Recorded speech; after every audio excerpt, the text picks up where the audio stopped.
My mother hid my inheritance from me for 27 years and spent it all on the golden child.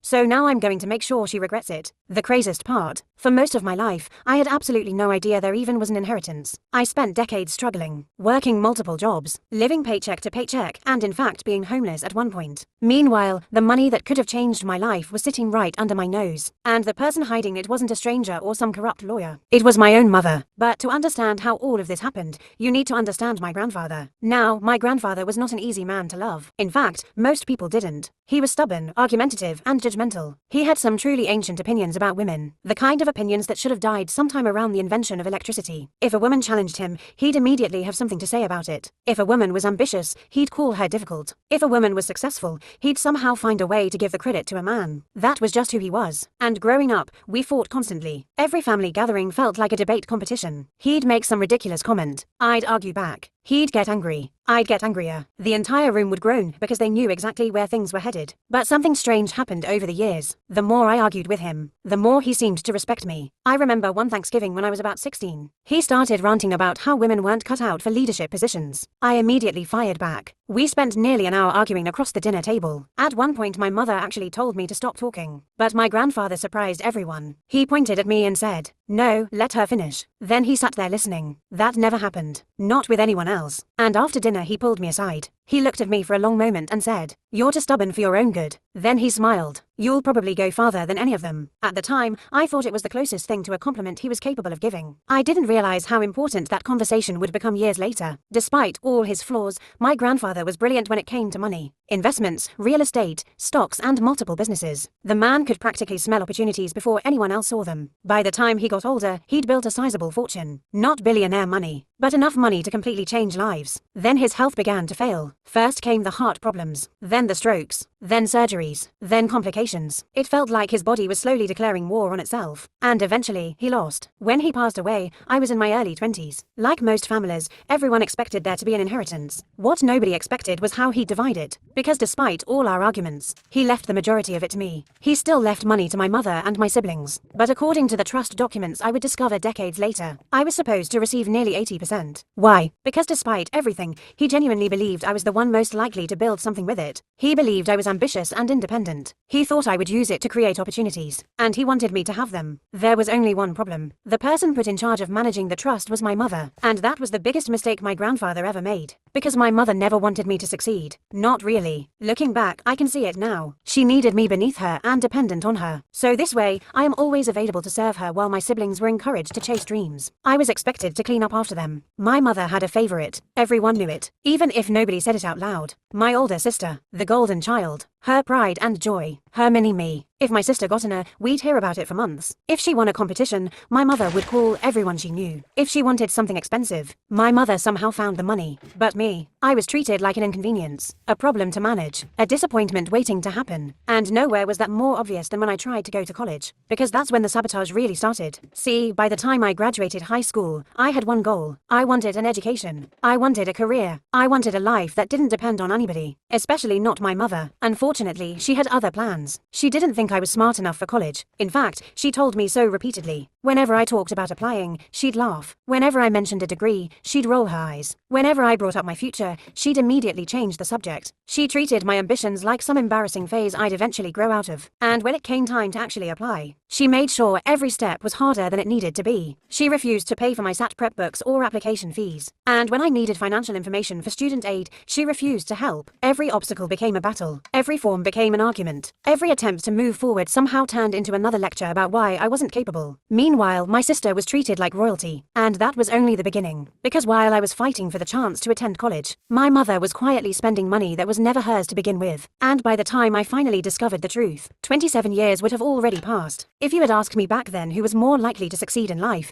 everyone would have said my sister. Not because she was more hardworking or smarter, but because she had something I never did. My mother's full support. And trust me when I say that support made a massive difference. While I was desperately trying to figure out how to afford college applications, my sister was living in an entirely entirely different reality. My mother practically built her life for her. She covered her tuition, books, rent, and car expenses. And for someone that's always broke whenever I needed money, she somehow always had enough for my sister's shopping trips and vacations. Meanwhile, I was barely surviving. Since my mother refused to help with financial aid paperwork and other requirements, I spent years stuck in limbo. By the time I was finally old enough to apply independently, I felt like I was already behind everyone else. But I refused to quit. I worked retail, restaurants, night shifts, anything I could find. Some weeks I was working so many hours I genuinely couldn't remember what day it was. I used credit cards to buy textbooks. I skipped meals to pay bills. I walked home in dangerous neighborhoods after midnight because I couldn't afford transportation. And somehow, I still managed to make it work. I got accepted into one of the best junior colleges in the state. Then something incredible happened. I thrived. For the first time in my life, I wasn't being judged by my mother's opinion of me. I was being judged by my actual performance. And it turned out I was pretty damn good. I made the dean's list multiple times. Professors encouraged me. Advisors encouraged me. I transferred to a state university ahead of schedule. I earned a bachelor's degree, then added several minors, and I did it almost entirely on my own. The funny thing, the harder I worked, the less interested my mother became. Normal parents would have been proud. Mine barely acknowledged it. She never asked about my classes, never asked about my career goals, never asked what I wanted from life. The only time she seemed interested in education was when it involved my sister. And trust me, my sister's education became a family event. Every achievement was celebrated. Every success was amplified. Every dream was funded. By then she decided she wanted to become a veterinarian. My mother couldn't have been happier. She bragged about it constantly. Every phone call somehow became about my sister. It got to the point where I'd call asking for grocery money because I literally couldn't afford food, and somehow end up listening to a 20-minute update about my sister's latest accomplishments. Then things became even more ridiculous because my sister got accepted into a prestigious veterinary program overseas. And despite how expensive this was, my mother didn't mind and transformed into an unlimited ATM. Flights, housing, tuition, emergency funds. The support never seemed to end. And honestly, it confused me. Because my mother constantly complained about being broke. According to her, money was always tight. So where was all of this coming from? At the time, I assumed she was sacrificing everything for her favorite child. It hurt. But it made sense. At least it made more sense than the truth. The truth was much worse. Because while my sister was studying abroad, I was dealing with things no parent should ever ignore. There were periods when I couldn't make rent. Periods when I had medical emergencies. Periods when I genuinely didn't know where my next meal was coming from. At one point I was homeless. Not crashing with friends for a weekend homeless. I'm talking about sleeping wherever I could, living out of bags, trying to survive one day at a time. And throughout all of it, my mother knew. And she still did nothing. Well, almost nothing. Sometimes she'd offer tiny amounts of help, just enough to keep me hanging on, just enough to make herself feel generous, never enough to actually change anything. And whenever I questioned the difference in treatment, she always had an excuse. Your sister needs it more. Your sister has bigger goals and more potential. Eventually I stopped asking. I focused on my own life, built my own career, started my own family, bought my own home. Piece by piece, I created a life despite her. And ironically, that's when things got even stranger. Because as my mother got older,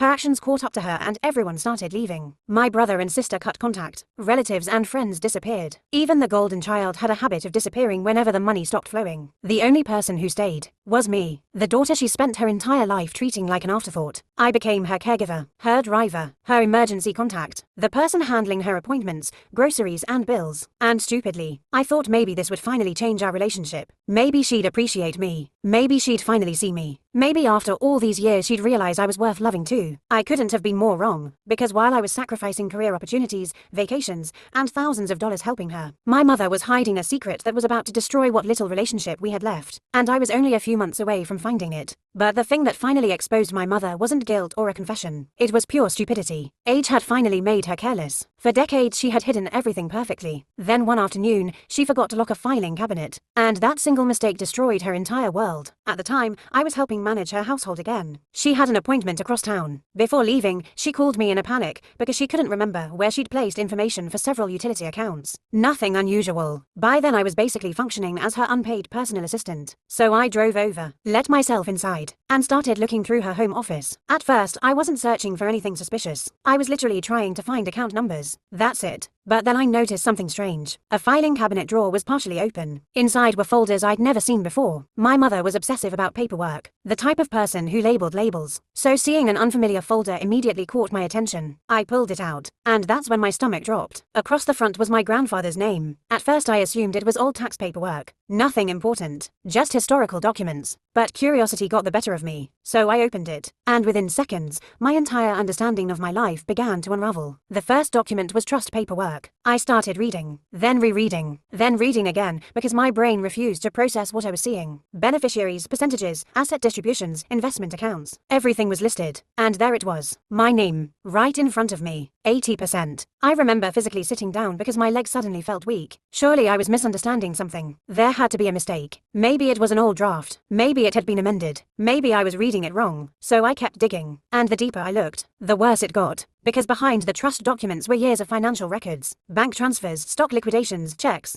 pages and pages and pages of transactions. At first they seemed random. Then patterns started emerging. Large withdrawals, transfers into my mother's personal accounts, payments connected to my sister. And suddenly things I'd spent decades trying to understand started making sense. The overseas university, the allowances, the expensive shopping. It hadn't been my mother's money. Not really. It had been my money. Or at least money that should have been distributed according to the trust. I kept turning pages. And every page felt like another punch to the face. Because for the first time in my life, I was staring directly at proof. Proof that my mother had hidden my money, spent it and had lied to me. I don't know how long I sat there. Maybe 20 minutes. Maybe an hour. Time honestly stopped existing. Because all I could think about were the moments that money could have changed everything. The apartment I lost because I couldn't make rent. The nights I went hungry. The jobs I worked until my body physically hurt. The times I sat crying in my car because I didn't know how I was going to survive another month. All of it came rushing back at once. And suddenly every struggle looked different. Because it wasn't unavoidable. There had been money. Enough money to prevent years of suffering, and the person responsible for protecting it had stolen it. My own mother. I remember finding one particular document. A payment made during a year I had called her multiple times begging for help. I had been struggling to pay for textbooks, and that same month, she had transferred tens of thousands of dollars connected to my sister's expenses. I stared at that document for what felt like forever. Because in that moment, something inside me broke. Not my trust. That had been damaged years earlier. Not my love. That had already faded. No. What broke was the guilt. The guilt that had kept me helping her. The guilt that had kept me answering her calls. The guilt that had convinced me I owed her something because she was family. It vanished. Completely. And for the first time in my life, I saw my mother clearly. Not as a victim or a struggling parent, but as someone who had looked directly at my suffering. And chosen herself every single time. Then I heard her car pull into the driveway. And suddenly I realized something. My mother had no idea I knew. Yet. But that was about to change. And before the day was over, I was going to ask her one question she would never be able to answer. Why? By the time my mother walked through the front door,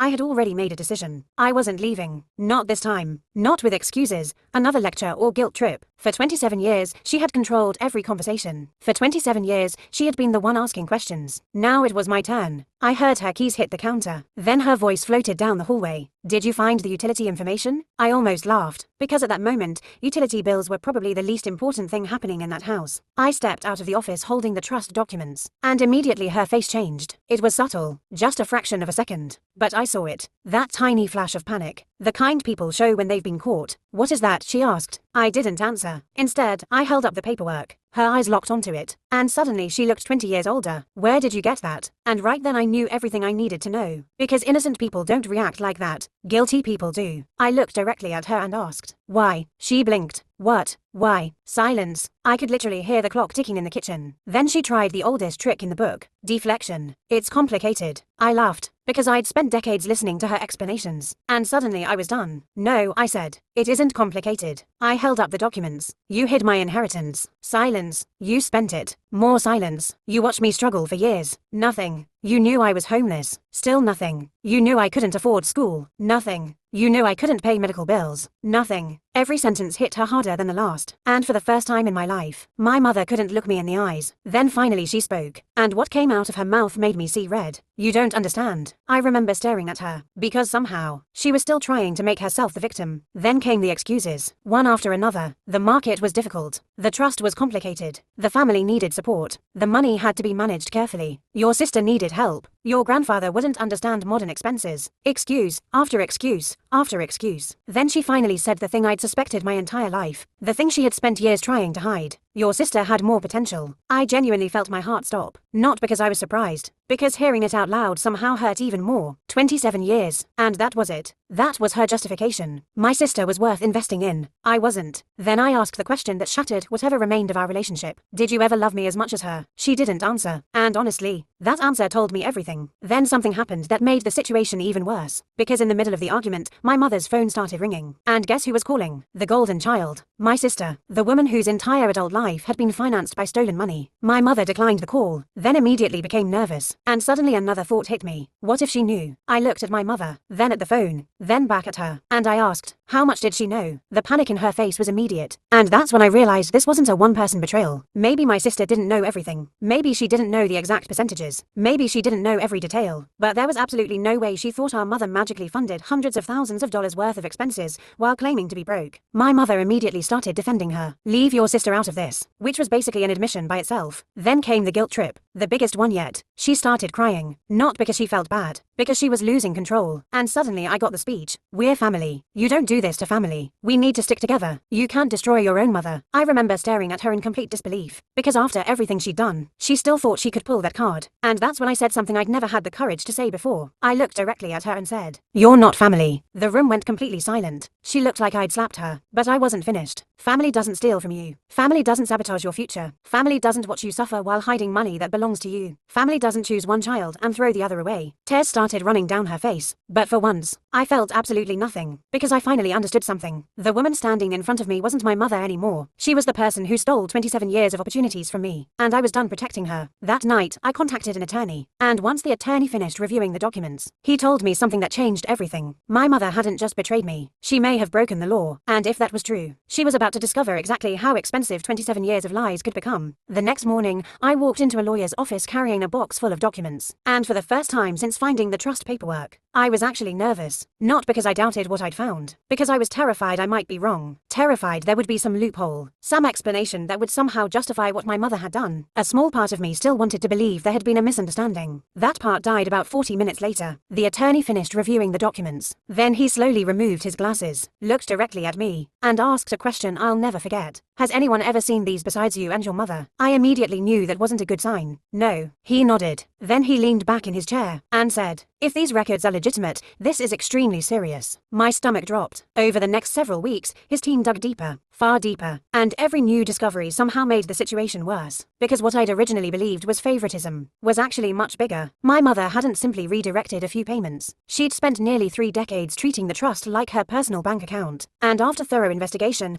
my attorney calculated the estimate of what was stolen from me to about $500,000. And the worst part, a lot of the money was gone, spent, burned through, vanished. My mother's luxury lifestyle, my sister's education, the endless financial support, years and years of spending, all funded by money that should never have been touched. Then came the moment my mother realized this wasn't going away. Because until then, she genuinely believed she could manipulate her way out of it. She'd done it her entire life. Why would this be any different? After months of investigation, the attorneys finished tracing the money. The evidence was overwhelming. I'll never forget the look on her face during one meeting when her attorney explained the situation. For the first time in my life, my mother looked scared. Because she finally understood what I already knew. This wasn't just family drama anymore. This was potentially criminal. Her attorney laid it out very clearly. If the case continued through the courts and investigators pursued everything they had uncovered, there was a real possibility she could face fraud-related charges, civil penalties, and the loss of a huge portion of her remaining assets. Suddenly the woman who spent 27 years telling me to get over it wanted to negotiate. Fast. Within weeks she agreed to a settlement. Properties were sold. Investment accounts were liquidated. Vehicles were transferred. Assets were surrendered. By the time everything was finalized, she had paid back a substantial portion of what she'd stolen. And now that lawyers were involved, the truth started spreading through the family. That's when things became really interesting. Because some relatives who hadn't spoken to me in years suddenly started calling. And apparently, many of them had suspected something for a long time. Not the inheritance specifically, but the favoritism. The way my mother always seemed to have resources for one child, but never another. One aunt actually told me, "We always wondered where the money was coming from." Then came my sister, the golden child, the person at the center of all this. She called me 3 weeks after the legal process started. And honestly, that conversation told me everything. She didn't call to apologize. Instead, she called because she was scared. Scared the money train was finally ending. The conversation started politely, then quickly became ugly. She accused me of being vindictive, jealous, greedy, and bitter, which was ironic considering she'd spent decades benefiting from stolen assets. I ended the call, and I never spoke to her again. But here's the craziest part.